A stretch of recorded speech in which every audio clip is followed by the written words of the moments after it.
Hello students, hope you are doing good at home. Here you can see that today we are going to start with a new chapter, and the name of the chapter is Enhancement in Food Production. Now students, as you can see the chapter number 11, Enhancement in Food Production. Out of that, the first topic like topic number 11.2, 4, 6, all these topics have been deleted. Yes, so out of that you can observe the next part which has been there, that has been called as the microbes in human welfare. First of all, I'll let you know that the enhancement in food production is the combination of 3 chapters. Yes, food production, next is animal husbandry, and the third chapter is microbes in human welfare. Yes, as you can see that it is the combination of all these 3 chapters. Out of that, the first 2 remaining chapters have been removed or deleted for this particular exam, and the remaining part which we are going to study, and the name of the chapter is, yes, the remaining part of the chapter is been called as the microbes in human welfare, which we are going to study. Yes students, as we are discussing about the microbes in human welfare, yes, first of all we are going to observe or we are going to study about the introduction related to it. As you can see that when it comes to the microbes and the various technology is being used, so automatically it comes to an application level for the biotechnology. Yes, it is a scientific and an engineering principle which is used to provide, yes, a scientific and engineering principles to provide the substances with the help of biological agents, yes, to provide goods and services to the human or for the human welfare. Here you can see that whatever the sentence or the definition which we have used, which has been based on the biotechnology, the scientific and engineering principles are used. Here you can see that the biological agents like microbes, algae, fungi, bacteria, molds, yeast, these are the biological agents are being used, so that these biological agents can provide goods and services to human or the human welfare. And that is why the topic is been named as the microbes in human welfare. Now, as we are discussing about the microbes in human welfare, so whatever the microbes are being present, yes, and how they are being used for the human welfare, that we are going to study in this whole particular topic. So first of all, we are going to start that microbes are being used in food production. Yes, microbes are being used in the food production. Basically, as these are the microbes used in food production, they are being definitely, they can be in the small scale, they can be in the large scale. So first of all, as you can see, the first particular point that is been related to dosa, dokla and idli. Now when it related to dosa, dokla and idli, we all know that the concept is as such that rice, and you can observe that the black gram is used. Now there the process of fermentation is been done. Yes, when the batter is been made or the fermentation process is been carried out of that you can observe that the production of the lactic acid is been observed. This is because due to, or you can observe that this is just because of the bacteria which have been present. They are leuconostoc, or you can call them as streptococcus. Yes, streptococcus bacteria. Now these particular bacteria, they have been present in the batter and they carry out the process of fermentation. When the fermentation process is carried out at that particular time, the carbon dioxide is being trapped inside that particular batter. When these gelatin which trap, yes, these gelatin when it trap the carbon dioxide, automatically you can observe the process of fermentation is more and more, and here you can see that which makes the whole food like doklas and idlis more and more fluffier because of the trap. Yes, when the carbon dioxide is trapped, it makes the food fluffy. Yes, and even the process of fermentation is being carried out. So this is the whole concept when it comes to the dosa, dokla and idli, where the process of fermentation is carried out in the presence of such type of bacteria, where the carbon dioxide is being trapped, and these particular things where you can observe fermentation, bacteria, carbon dioxide trap, you can observe how the microbes are being used, yes, for the food production. The second important point which we are going to discuss, that has been called as microbes as the source of food. Now here when it comes to the source of food, you can observe like the yeast, fungi, molds, bacteria, yes, algae. Here you can observe such type of bacteria or their fruiting body have been used as the source of food. You can observe that here it has been written in the short form SPP. SCP stands for single cell protein. Yes students, SCP stands for single cell protein. Now this single cell protein is what? It is the dead and dried part of the bacteria, or you can call as algae, molds, fungi, yeast. Out of that you can see that the fruiting body is the fruiting body of the yeast, or you can call as the fruiting body of the fungi, which has been used as the source of food. Which is more, you can observe that fat free. Yes, it has been sugar free, but you can observe they contain more, yes, percentage of protein, vitamins, minerals, amino acid. So automatically you can see that they are good for health as they are calorie free, fat free, sugar free, and also they provide protein, vitamins, minerals, and amino acids. So out of that, when you can study about the microbes which have been used as source of food, we call them as the single cell protein. The single cell protein is the fruiting body which is edible. Yes students, listen carefully. The fruiting body of fungi which is edible. As we all know that the mushrooms, yes, the truffles or the mushroom which are edible, that we can call as with the single cell protein, which contain these many types of what constituents. We all know that there are two different types of mushrooms. The one is of a poisonous mushroom and the other one is an edible mushroom. And we are talking about the edible type of mushroom. The poisonous type of mushroom is been called as toadstool. Yes students, the poisonous type of mushroom is been called as toadstool, as it is been poisonous, where the fertilizer which is been used is of frog. As it contains the fertilizer use of stool of frog, it is a poisonous one. Here when we are studying about an edible type of mushroom where the fertilizer used is of horse stool. So automatically you can observe this is a type of edible type of mushroom and which is being good for health. And another one which is not good for health, or you can call it as a poisonous one, where the fertilizer uses of frog toadstool, we call it as. Right students? So we should know how to bifurcate, we should know the two difference between, yes, the edible type of mushroom and a poisonous type of mushroom. Yes, as we are using an edible type of mushroom over here. Yes students? Now we'll move towards another topic, and the topic is dairy products. Before starting about the dairy products, we are going to observe that the dairy products starts from what? Which it starts from the milk. Yes students, it starts from the milk, and now this milk contains what? It contains the lactose sugar. Yes students, why am I starting with this type of milk, lactose sugar? Reason all these things is going to be contained over here, or definitely the first point is going to be related over here.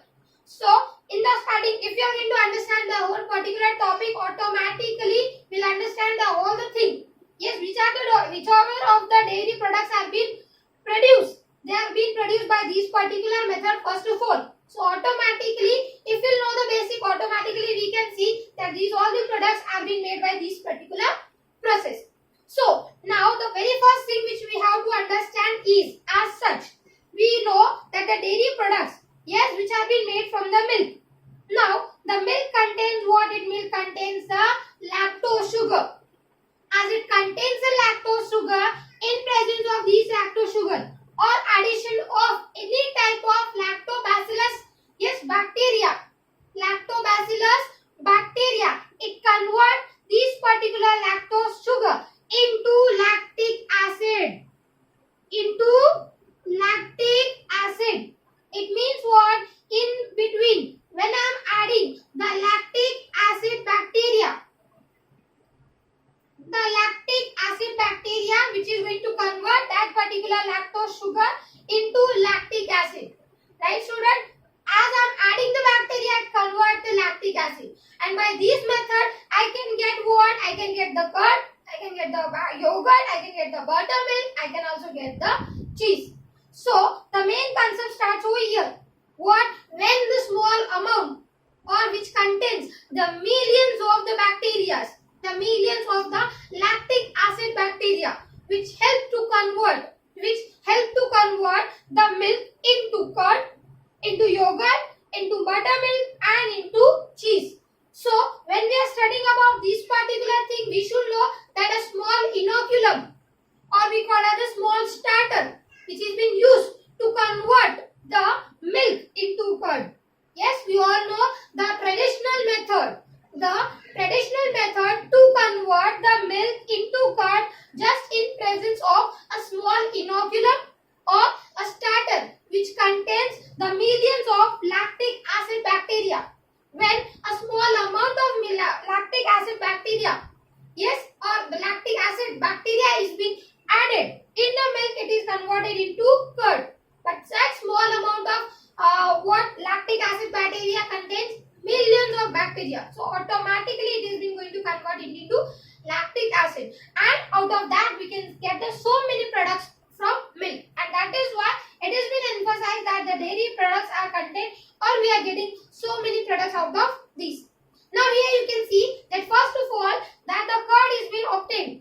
Curd is being obtained from the milk by converting the lactose sugar into lactic acid by adding the lactic acid bacteria. And the name of the lactic acid bacteria is Lactobacillus acidophilus. Right, students? So this particular microbe is being used to convert the milk into curd. Next, yogurt.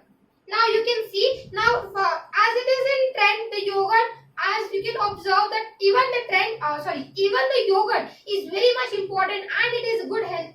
It is being contained a very good substance, or you can see it is a yogurt is the substance which has been very good for health. The reason, the microbes which have been used during, or the yogurt which contains the microbes, they are very good for the health of the digestion. As they have been very good for the digestion, automatically even yogurt becomes a very good part of the, or you can see the another dairy product which is very good for health, as you can see about the curd. As you can see about the yogurt, even yogurt is being obtained from the milk, and in the presence of the bacteria there have been Streptococcus thermophilus, and again next one is the Lactobacillus bulgaricus. So this is the way you can observe that the curd and yogurt is being obtained. Yes, next you can see the buttermilk, and we know the concept of buttermilk. Buttermilk is what, when the churning of the milk is being curd is being done, automatically the upper part which is been remain, which we call as the butter, and the remaining liquefied part, the acid or liquefied part, which is the leftover part, we call as the buttermilk. Yes, when you can observe the acidulated milk left after churning of butter.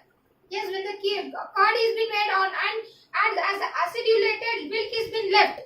Yes, you can observe the buttermilk is being made.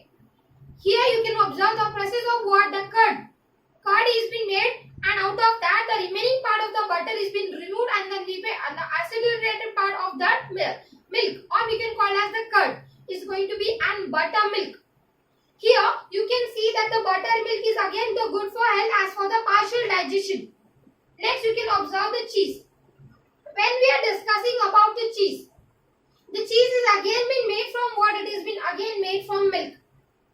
Here you can see even concept starts over here for the partial digestion of milk, which we call as what? Which we call as the caseinogen, or you can see that the casein protein which has been present in the milk, which shows such type of what? Partial digestion. What we are actually discussing about? We are discussing about how the cheese is made. First of all, you can observe that the cheese milk is being converted. Yes, milk is being converted into curd in presence of lactic acid. As you can observe it in presence of it is being converted into lactic acid, you can observe a small partial digestion of what milk is being done, which we call as the casein. Here you can that the solid mass is been removed and the remaining filtered part is been removed. The curd solid part is been contained and the solid mass is been kept and the remaining watery part is been filtered out. Now this solid part or the solid mass is been kept for the ripening purpose. When this solid mass is been kept for the ripening purpose, here you can see that the texture, the flavor and the molds are being added so that they can give a proper characteristic to the cheese. When they are being given a proper characteristic to the cheese, automatically it can change the texture of cheese, the flavor of the cheese.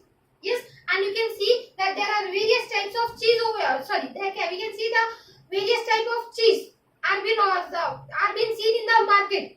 The reason behind is because of the different flavors are been added or different molds are been added.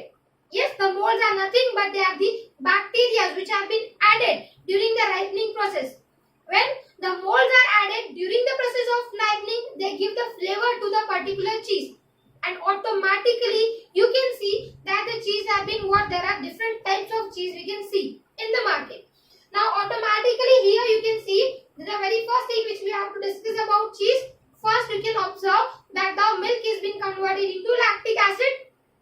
Here the solid mass is being kept for the ripening purpose. This ripening is being done. Yes, and by this ripening you can observe the flavors and molds have been added so that they can get the different characteristic or different flavors of the cheese we can get. Now here you can see the Roquefort and the Camembert cheese is been obtained. Yes, through by the biological agent we call as blue-green molds. Yes, Penicillium roqueforti and the Penicillium camberti. These are the name of the microbes. Yes, or we call as the bacteria which are being added. Yes, during the process of ripening. When the ripening is done, these particular bacteria has been added and automatically you can see the different flavor of the cheese. Now, the most common or you can not the most common one but the most famous one you can call as the Swiss cheese. Yes, the Swiss cheese is a cheese which contains many holes. Yes, and as it contains many holes, this is just because of what? The carbon dioxide. The carbon dioxide which has been trapped, it has been released. When this carbon dioxide which breathe out, yes, as it breathe out, automatically the cheese part contains what? It contains many holes. You can observe the name of the bacteria which is being used for the flavoring of these particular cheese is being called as Propionibacterium shermani. Yes, you can observe the Swiss cheese. Students, if you must not be knowing the Swiss cheese, just an example. Yes, as we have seen in our childhood the cartoon we call as Tom and Jerry, right students? And at that particular time, whenever the rat or you can see that the Jerry used to go after the cheese. That cheese was what? That was the cheese we call as the Swiss cheese because it contains many holes. And that Swiss cheese, as it contains many holes, the reason behind it is what? As the carbon dioxide which was trapped, it has been breathed out, and when it comes out, automatically the whole part remains vacuum. As it we breathe out and whole part remain vacuum, it contains many holes. That cheese contains many holes, and just because of these bacteria, it contains many holes or the carbon dioxide are breathed out. And the Swiss cheese get a particular texture, it get particular flavor, yes, and a particular proper bacteria has been used to make such type of cheese, and the name of the bacteria is Propionibacterium shermani. So in this particular manner, you can see how the microbes are being used. The microbes are being used for the making food fluffier. It is being used for as a source of food, as also it is being used for the dairy products to convert the milk into so many products, and that is why it has been named as a dairy products. So in this manner, you can observe how the microbes are being used in the small scale, or you can see in the form of food production. In the next video, we are going to discuss about the next topic related to microbes in human welfare. Till then, do study at home. Thank you.